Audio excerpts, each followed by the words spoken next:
Question: did Luka Doncic peak too early? Luka Doncic is in his 7th NBA season.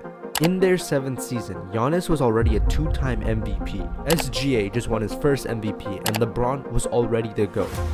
While Luka's on his 2nd team, and he has averaged a near triple-double for basically the past 5 years straight.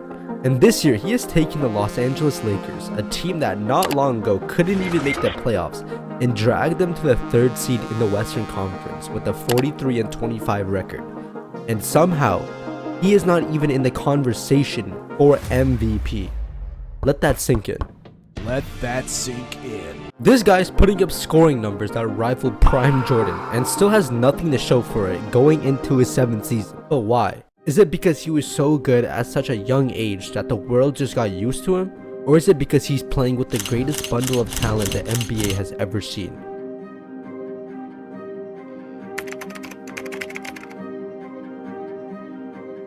Before we talk about does he deserve it this season, let's see past years and see if he was robbed. Stole that shit.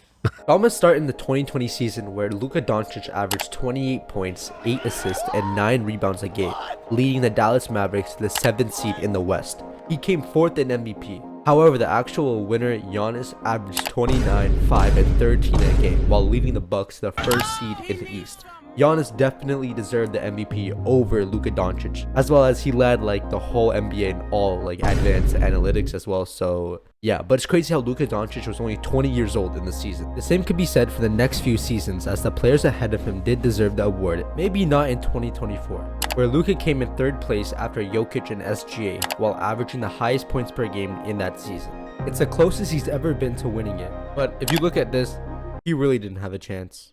And I think that's the main reason why Luka Doncic hasn't won it yet. It's the lack of team success he's had in the regular season. If we look at his time with the Mavs, we will see there's no season where Luka has brought them to a top 3 finish in the West. And if we look at the last 5 MVP winners, we will see all of them led their team to a top 3 finish in their conference. Except Jokic in 2023. But that's a different conversation. They be glazing Jokic. What's your God damn, man. But in this season, Luka is doing everything he should be doing. He's leading the NBA in points per game, as well as leading the Lakers to a top 3 finish in the NBA. And he's only the... Of course, when I make a video on Luka Doncic not being recognized enough, now they put him as the 2nd favorite to winning the MVP. You can't be serious. Got him! However, I do think most people have Shea over Luka as the MVP for this season. If we take a look at advanced analytics, Shea leads Luka in win shares per 48 by a mile, player efficiency rating, as well as overall win shares. However, where Luka does stand apart from SGA is if we look at their team success without them. The Oklahoma City Thunder are 8-4 without Shea Gilgeous-Alexander, putting them as a pretty good team still without their best player. However, the Lakers are a 500 team without Luka Doncic, putting them from a great team to an average team. And I think that's the main thing Luka Doncic has going for him. We all know the Lakers should not be the 3rd seed in the West. Look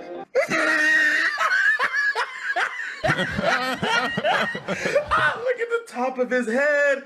And OKC are the reigning champions. They have a well-built team with major depth, with many all-NBA type players on their team. However, the amount of competition Luka faces this decade is crazy. If Luka Doncic played in the 2010s, he could have at least 2 MVPs. And if he played in the 2000s, he could have more. But he's playing in the decade where stats alone cannot get you an MVP. He's playing behind players like Jokic, who are basically the greatest statistical basketball players of all time. He literally got backstabbed last year where he got traded to the LA Lakers and had to rework his whole game around a whole new system. This should have set him back a few years, but he's already worked it out and is putting the team on his back and led them to the 3rd seed. Despite Shea's ability to play on both ends, I do think the OKC Thunder complement him as much as he complements them. It's easier to defend in a system where you're surrounded by other good defenders. And that doesn't take anything off. Shea is still a great defender. Don't get it twisted. But I do think if they switch roles, I don't think Shea would be able to carry the Lakers to the 3rd seed. And I think the story behind Luka winning it this year is way better than Shea's. This is Luka's 1st season as a Laker, after the biggest trade in NBA history happened just last year. And I think if Luka continues to make the Lakers a better team while producing crazy stat lines, I think he will be the 2026 MVP. I think some voter fatigue will happen,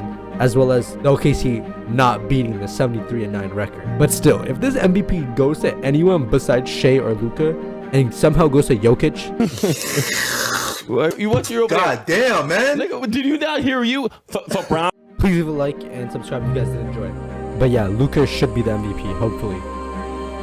Maybe I'm just a little biased, but still.